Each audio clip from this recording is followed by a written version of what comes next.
Hello everyone, आज का ये वीडियो बहुत ही इम्पोर्टेंट होने वाला है उन सभी विद्यार्थियों के लिए जिनको इलेक्ट्रॉनिक विन्यास निकालना नहीं आता और वो सीखना चाहते हैं कि कैसे इलेक्ट्रॉनिक विन्यास निकाला जाता है। क्योंकि स्कूल में, कोचिंग में बताया जाता है इलेक्ट्रॉनिक विन्यास, तो उनको निकालना आता ही नहीं है। तो आप इस वीडियो में बने रहिए, आप केवल यहाँ पे समझ दीजिए, आपको इलेक्ट्रॉनिक विन्यास हम निकालना सिखाएंगे और यदि एक बार यहाँ पे आप समझ गए, उसके बाद आप कभी भी इलेक्ट्रॉनिक विन्यास निकाल पाएंगे। तो चलिए हम समझते हैं। तो यहाँ पे हमने लिख दिया है कि इलेक्ट्रॉनिक विन्यास निकालने का आसान तरीका, हमने आसान तरीका आपको यहाँ पे बताएंगे। तो यहाँ पर हमने देखिए कुछ हमने तत्व लिया हुआ है, जैसे यहाँ पे दिखा रहा है कि 14 हमने तत्व लिया है और भी हम एग्जाम्पल देंगे आगे।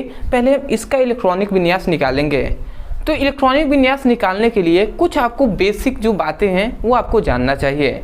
हम इतना जानते हैं कि परमाणु होता है, परमाणु के अंदर कक्षक होते हैं जिसमें इलेक्ट्रॉन घूमते हैं। तो हम जानते हैं कि कक्षक में 4 उपकोष होते हैं। कोई भी एक कक्षक हो उसमें 4 उपकोष होते हैं।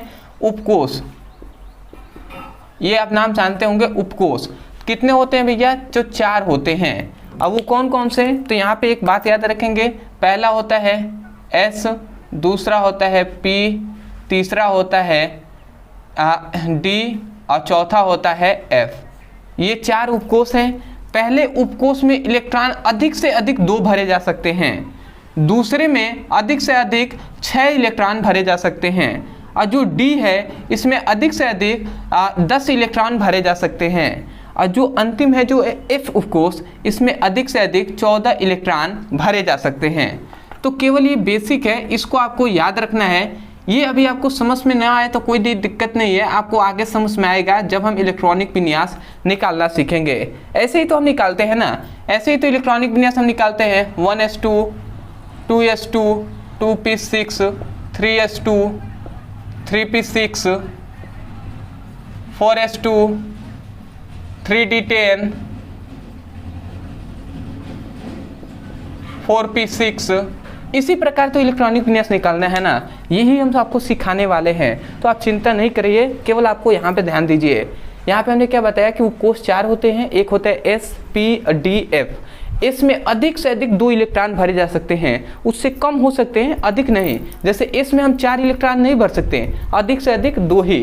इसमें अधिक से अधिक 6, इसमें अधिक से अधिक 10 और F वाले में अधिक से अधिक 14 इलेक्ट्रॉन ही भर सकते हैं, उससे हम कम भर सकते हैं, अधिक नहीं। अब आते हैं, इतना आप समझ गए। अब हम जानते हैं कि वो ट्रिक क्या है, तो ट्रिक भी हम समझ लेते हैं। देखिए, सबसे पहले आपको इस प्रकार एक नंबर लिखना है। एक है तो हम 1 लिखेंगे, 2 हमने लिखा तो 2 हम 2 लिखेंगे, ठीक है। 3 हम लिख रहे हैं तो 3 ठो हम 3 लिखेंगे।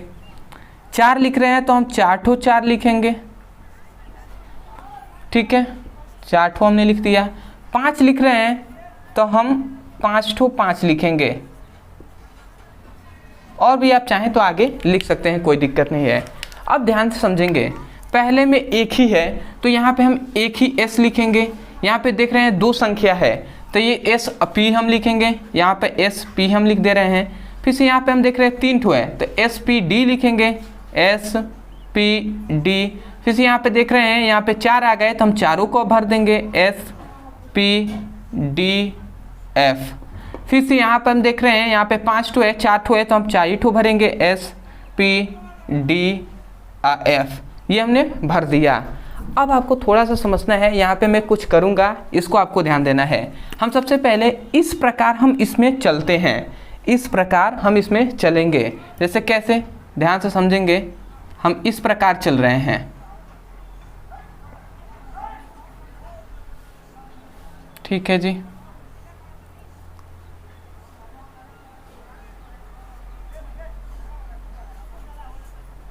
आप ध्यान से थोड़ा सा समझिएगा तो आपको समझ में आएगा। देखिए, हमने इस प्रकार इसमें चला। अब ध्यान से समझेंगे, इसको हम तीर ऐसे लगा दे रहे हैं जिससे आपको समझ में आए कि ये क्या हुआ है। अब ध्यान से समझेंगे, हम इसमें इस प्रकार चलेंगे। तो सबसे पहले हम इस तरीके से चलते हैं तो 1S आता है, उसके बाद फिर से हम शुरुआती, यहाँ से यहाँ पर ख़त्म हो गया, फिर से हम शुरुआती जाएंगे तो यहाँ से 2S आ गया, फिर से यहाँ पे ख़त्म हो जाएगा, फिर से हम यहाँ से आएंगे तो 2P आएगा, फिर से 3S, फिर से यहाँ पे देखेंगे ख़त्म हो गया, फिर से हम पीछे चौथे लाइन में जाएंगे 3P, 3S, फिर से हम यहाँ पे जाएंगे तो 3D 4P, फिर से 5S, फिर से हम पीछे जाएंगे तो 4D 5P, फिर से हम पीछे जाएंगे तो 4F 5D, फिर से हम पीछे जाएंगे तो यहाँ से 5F। इस प्रकार हमें चलना है, मतलब इस प्रकार जाएंगे, फिर से बैक जाकर फिर से चलेंगे, फिर से बैक, फिर से बैक, इस प्रकार। तो देखिए हमने यहाँ पे 1S आया तो 1S हमने लिखा है, फिर से 2S लिखा है तो 2S यहाँ पे ध्यान दीजिए, 2P लिखा है तो देखिए यहाँ से अब यहाँ पे जाएंगे 2P, फिर से 3S है तो 3S हमने लिखा है, फिर से अब यहाँ पे खत्म हो गया तो अब इस लाइन में जाएंगे तो 3P, तो देखिए 3P लिखे हैं, फिर से 4S तो 4S यहाँ पे हमने लिखा है, फिर से अब यहाँ पे जाएंगे तो 3D। इस प्रकार हमें चलना है। तो ये इलेक्ट्रॉनिक विन्यास निकालने का आसान ट्रिक है, इस प्रकार आप बना लीजिएगा। उसके बाद 1S, फिर से 2S, 2P, 3S, फिर से 3P, 4S, फिर से 3D, फिर से 4P, फिर से 5S, फिर से आप चले जाएंगे इसमें तो 4D 5P। इस प्रकार आप इसको याद कर लेंगे। बेसिक है तो इतना आप याद कर सकते हैं। अब हम निकालना आपको सीख रहे हैं कि कैसे हम निकालते हैं। तो सबसे पहले हम हाइड्रोजन से ही स्टार्ट करते हैं। यहाँ पे हम लिखते हैं हाइड्रोजन। तो हाइड्रोजन में हमने जानते हैं इलेक्ट्रॉनों की संख्या आपको पता होना चाहिए कोई भी तत्व का, तभी आप निकाल पाएंगे। जैसे हाइड्रोजन है तो हम इतना जानते हैं कि कोई भी तत्व हो उसका जो परमाणु क्रमांक होता है वही उस तत्व का इलेक्ट्रॉनों की संख्या होती है, यदि उस पर आवेश ना हो तो। जैसे हाइड्रोजन है, हाइड्रोजन का परमाणु क्रमांक 1 होता है तो 1 ही क्या हो जाएगा, उसका इलेक्ट्रॉनों की संख्या हो जाएगी। तो हाइड्रोजन में 1 ही इलेक्ट्रॉन है, ठीक है। तो हम यहाँ से शुरुआत करेंगे तो 1S लिखेंगे और यहाँ पे 1 ही हम लिखेंगे। क्यों? क्योंकि इलेक्ट्रॉनों की संख्या 1 ही है जब हाइड्रोजन में, तो हम 2 कैसे भरेंगे। हम जानते हैं कि S जो है उसमें अधिक से अधिक 2 हम इलेक्ट्रॉन भर सकते हैं, ठीक है, अधिक से अधिक हम 2 भर सकते हैं, परंतु 2 जब इसके पास है ही नहीं तो कहाँ से भरेगा, तो 1 ही भर के रहने देगा, ठीक है। उसके बाद आते हैं हीलियम। तो हीलियम में 1S2 लिखेंगे क्योंकि हीलियम के पास 2 इलेक्ट्रॉन है, तो हमने 2 लिख दिया क्योंकि अधिक से अधिक 2 भरे जा सकते हैं। उसके बाद आते हैं लिथियम। तो लिथियम में 1S2 लिखेंगे, ठीक है, परंतु लिथियम का इलेक्ट्रॉनों की संख्या 3 होता है तो 1S लिख दिए। उसके बाद हम 3 यहाँ पे 3 नहीं लिख सकते हैं, 1S3 नहीं लिख सकते हैं। क्यों? क्योंकि अधिक से अधिक तो 2 ही ना भर सकते हैं, तो 1 इलेक्ट्रॉन इसका और बच गया। तो 1S के बाद कहाँ जाते हैं, 2S में जाते हैं, तो हम लिखेंगे 2S1 यहाँ पे लिखेंगे। 1 हमने क्यों लिखा, क्योंकि यहाँ पे 2 भर गए, तो यहाँ पे 1 हमने लिख दिया तो ये 3 भर गए, तो आपका हो गया क्योंकि इसके पास 3 ही इलेक्ट्रॉन थे, 3 यहाँ पे भर गए। उसके बाद चौथे पे आते हैं तो बेरिलियम है, इसका 4 इलेक्ट्रॉनों की संख्या होता है, तो यहाँ पे हम लिखेंगे 1S2, फिर से 2S2 लिखेंगे, यहाँ पे 2 भर गए, यहाँ पे 2 भर गए। उसके बाद आते हैं बोरॉन। तो 1S2 लिखेंगे, फिर से 2S2 लिखेंगे क्योंकि बोरान का 5 होता है इलेक्ट्रॉनों की संख्या, तो ये दोनों भर गए। उसके बाद हम क्या पे जाएंगे, 2P पे जाएंगे। 1S के बाद 2S के बाद हम यहाँ पे 2P पे जाएंगे, तो यहाँ पे हम लिखते हैं 2P। अब P में हम जानते हैं कि यहाँ पे हम 1 लिख देंगे। P में अधिक से अधिक 6 इलेक्ट्रॉन ही भर सकते हैं और उससे कम भर सकते हैं, तो यहाँ पे हम 1 लिख दिए क्योंकि यहाँ पे 2, यहाँ पे 2, 4 और यहाँ पे 1, 5 हो गया। अब 5 ही बोरॉन का होता है तो हमने लिख दिया। इसी प्रकार आपको लिखते हुए चलना है। देखिए यहाँ पे केवल आपको ये ध्यान देना है कि S में अधिक से अधिक 2 इलेक्ट्रॉन, P में अधिक से अधिक 6, D में अधिक से अधिक 10 और F में अधिक से अधिक 14 इलेक्ट्रॉन ही भरे जा सकते हैं। और आपको ये सीक्वेंस जो हमने बनाया है एक कॉपी में आपको इस प्रकार सीक्वेंस में लिख लेना है और इसको थोड़ा सा याद कर लेना है। 1S2, 2S2, 2P6, 3S2, 3P6, 4S2, 3D10, इस प्रकार आपको याद कर लेना है। या नहीं याद होता है तो कभी भी आप इस तरीके से ये जाने रहेंगे तो इस प्रकार लिख लेंगे, फिर से आपको आ जाएगा, ठीक है। आते हैं कार्बन पे। कार्बन की इलेक्ट्रॉनों की संख्या 6, तो हम क्या लिखेंगे, अब भैया कार्बन के इलेक्ट्रॉन मतलब परमाणु क्रमांक 6 होता है, इसलिए हमने कहा इलेक्ट्रॉनों की संख्या भी 6 होगा, तो हम लिखेंगे 1S2, फिर से 2S2 और यहाँ पे 2P2 लिखेंगे। यहाँ पे 6 नहीं लिखेंगे, 2 लिखेंगे क्योंकि यहाँ पे 2 भर गया, 2 4 गो यहाँ पे हो गया, 2 और बचा तो यहाँ पे हम भर देंगे, तो 6 हो गया। इसी प्रकार यहाँ पे नाइट्रोजन पे देखते हैं तो 1S2, 2S2 और 2P3 लिखेंगे क्योंकि नाइट्रोजन का 7, तो 2 तो 4 और 3, 7 हो गया। उसके बाद ऑक्सीजन पे तो 1S2, 2S2, 2P4, ये हो गया इसी वे में 4 यहाँ पे 2 2 4 और 4 8 हो गया, और ऑक्सीजन का 8 ही इलेक्ट्रॉन होते हैं, तो ये हमने भर दिया। अभी आपको हार्ड भी हम देंगे, जैसे कि बहुत से ऐसे अपवाद भी आते हैं जिसमें आपको कन्फ्यूज़न होगा, तो उसको भी हम देखेंगे। पहले बेसिक थोड़ा सा हम जान लें, वो इम्पोर्टेंट है, क्योंकि बहुत से स्टूडेंट हैं जिनको नहीं आता है।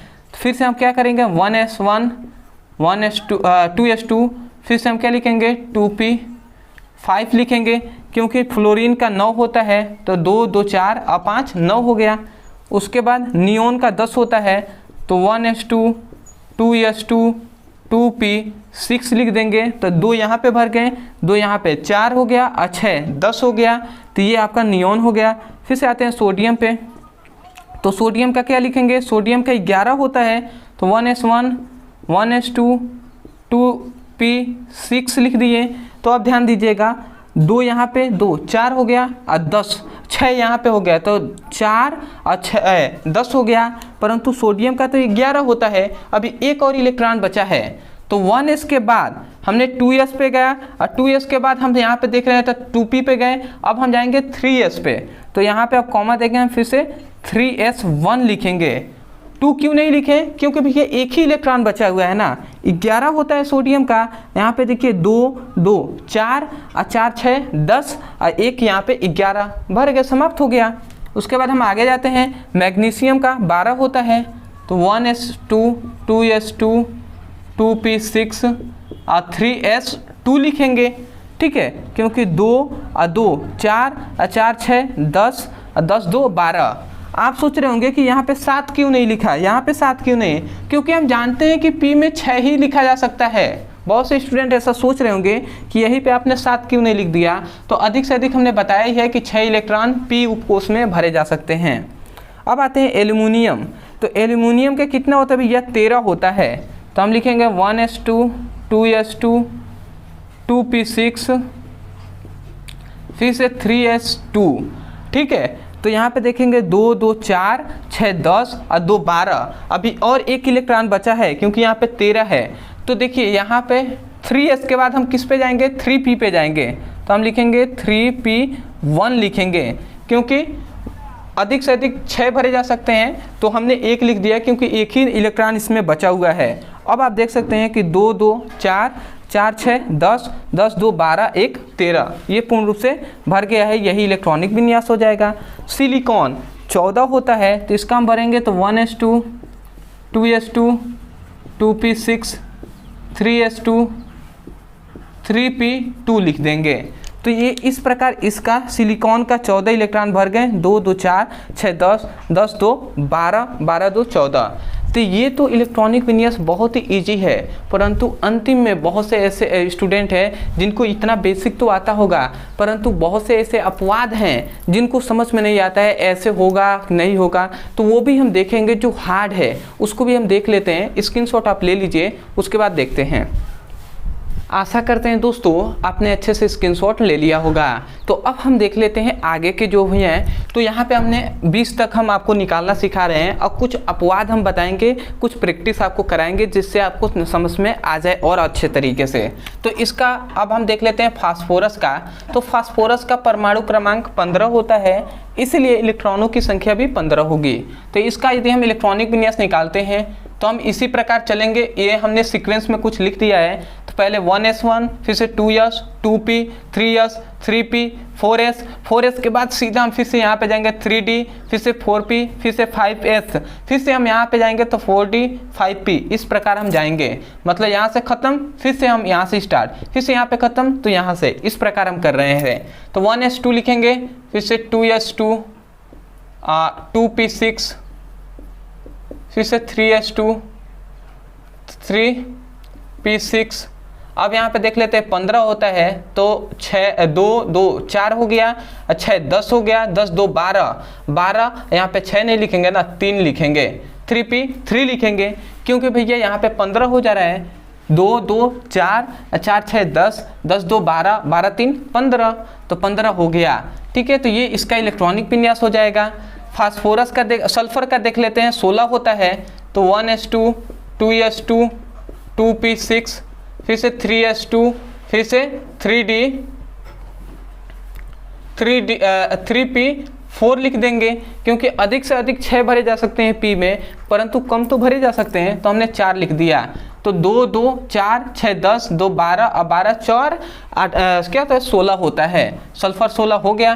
फिर से क्लोरीन का 17 होता है, तो ऐसे ही हम कर देंगे 1s2 2s2 2p6 3s2 3p6 3p5 हम लिखेंगे, क्योंकि 2 2 4 10 6 10 हो गया, 10 2 12 और 12 5 17 और क्लोरीन का 17 होता है।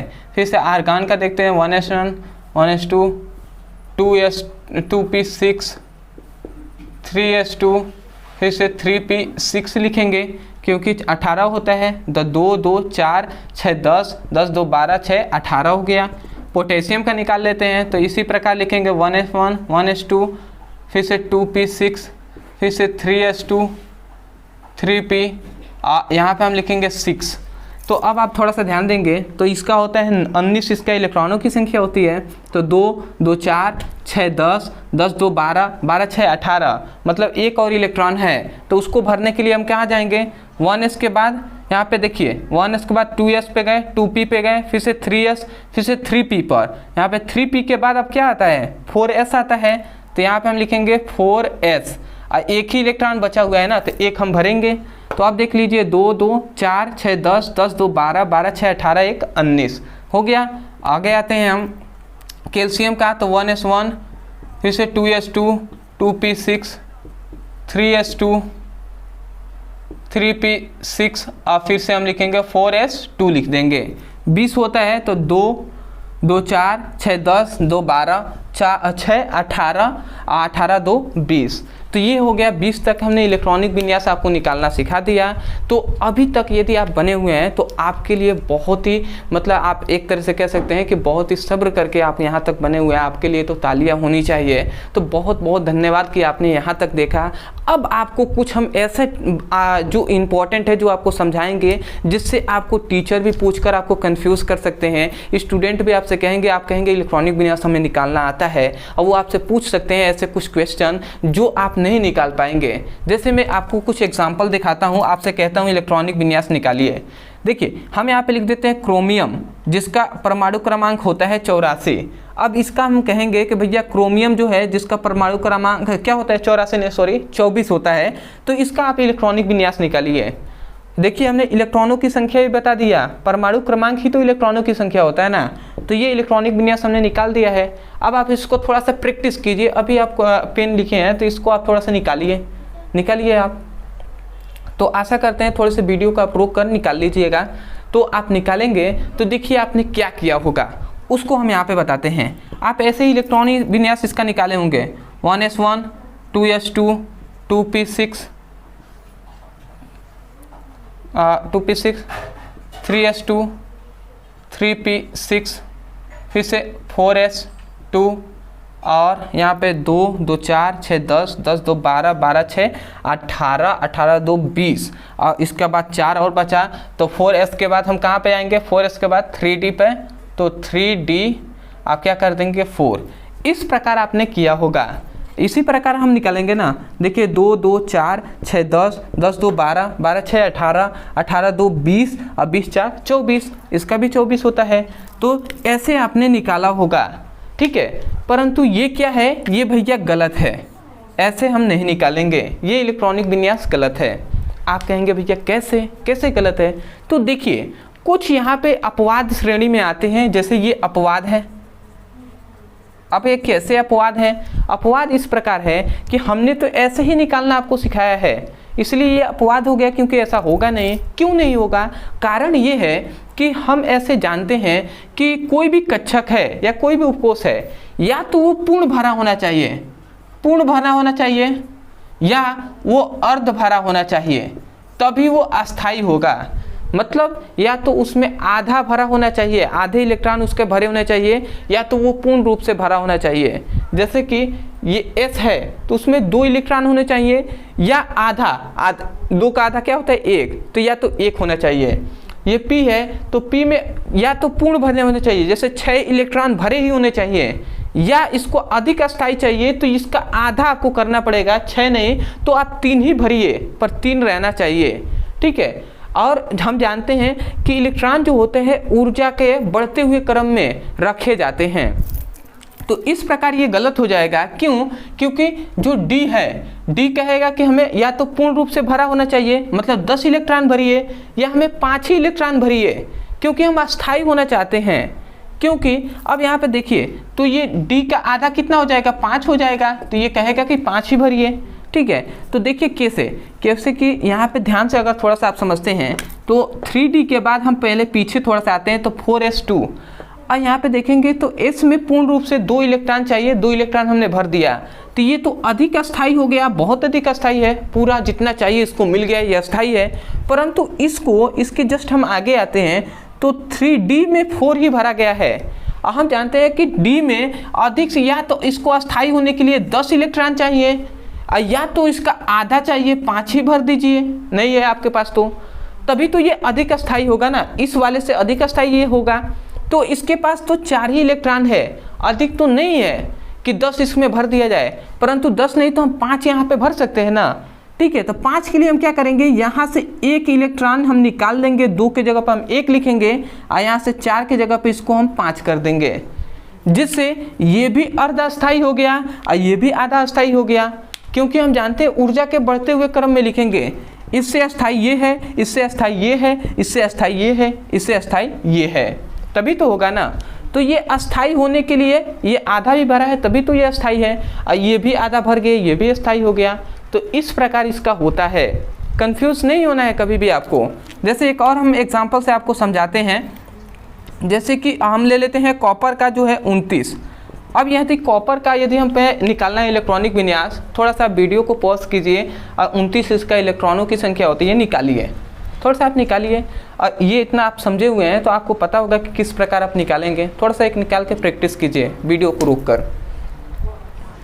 तो आशा करते हैं आपने रोक कर जरूर ट्राई किया होगा। तो देखिए आपने कैसे किया होगा, आपने लिखे होंगे इसी प्रकार कि 1s1, फिर से 2s2, फिर से 2p6, 3s2, 3p6, फिर से लिखे होंगे 4s1, और फिर से लिखे होंगे 3d9। यही आपने लिखा होगा, यहाँ पे यहाँ पे 2 आपने लिखा होगा।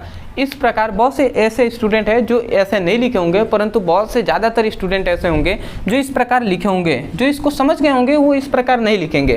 तो यहाँ पे देखिए 2 2 4 6 10 10 2 12 12 6 18 18 2 20 और 20 9 29। तो इस प्रकार हमने निकालना तो आपको सिखाया है, बट ये भी आपका गलत हो जाएगा। क्यों भैया गलत है?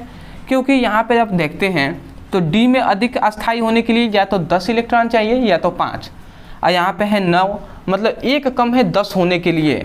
और यहाँ पे हम देखते हैं तो ये कम अस्थाई है कि नहीं है, कम अस्थाई है। और इसमें देखेंगे जस्ट इसके पीछे आएंगे तो यहाँ पे 2 इलेक्ट्रॉन भरे हुए हैं, तो ये आधा अधिक अस्थाई है। तो इसको अधिक अस्थाई है, इसीलिए हम इसको भी अस्थाई करने के लिए हम यहाँ पे 1 ही रख देंगे इलेक्ट्रॉन, और इसमें 1 इलेक्ट्रॉन भर देंगे, क्योंकि ये भी अर्ध भरा हो गया, ये भी अर्ध भरा सॉरी। तो अब आपको समझ में आ रहा होगा, मैं चाहता हूँ कि आप समय दे रहे हैं तो आपको समझ में आए। तो आशा करते हैं आप इस प्रकार इसका इलेक्ट्रॉनिक विन्यास होगा, ठीक है। कभी आपको थोड़ा सा ध्यान देना है, ये 2 अपवाद हैं 30 तक के तत्वों में, तो जो बेसिक वो हमने बताया। आशा करते हैं आपको समझ में आया होगा। मैंने अपनी तरफ से पूरी कोशिश किया है कि आपको बेहतर तरीके से समझ में आए और कहीं भी इलेक्ट्रॉनिक विन्यास निकालने में कोई भी दिक्कत ना हो। तो यदि आपको समझ में आया है तो चैनल से ज़रूर जुड़िएगा, चैनल को सब्सक्राइब कीजिएगा। और यदि आप भी क्लास 12th में हैं या क्लास 10th में बेसिक टू हाई पढ़ाई करना चाहते हैं तो नीचे दिए गए नंबर पर आप मैसेज करके, व्हाट्सएप नंबर है इसमें मैसेज करके आप जिस क्लास का भी पढ़ाई करना चाहते हैं आप वहाँ पर लिंक मांग सकते हैं प्लेलिस्ट का, वहाँ से बेसिक टू हाई पढ़ाई कर सकते हैं, फिजिक्स, केमिस्ट्री और बायोलॉजी का। तो चलिए दोस्तों आज के लिए इतना ही, मिलते हैं एक बेहतरीन टॉपिक के साथ, तब तक के लिए धन्यवाद। जय हिंद, जय भारत।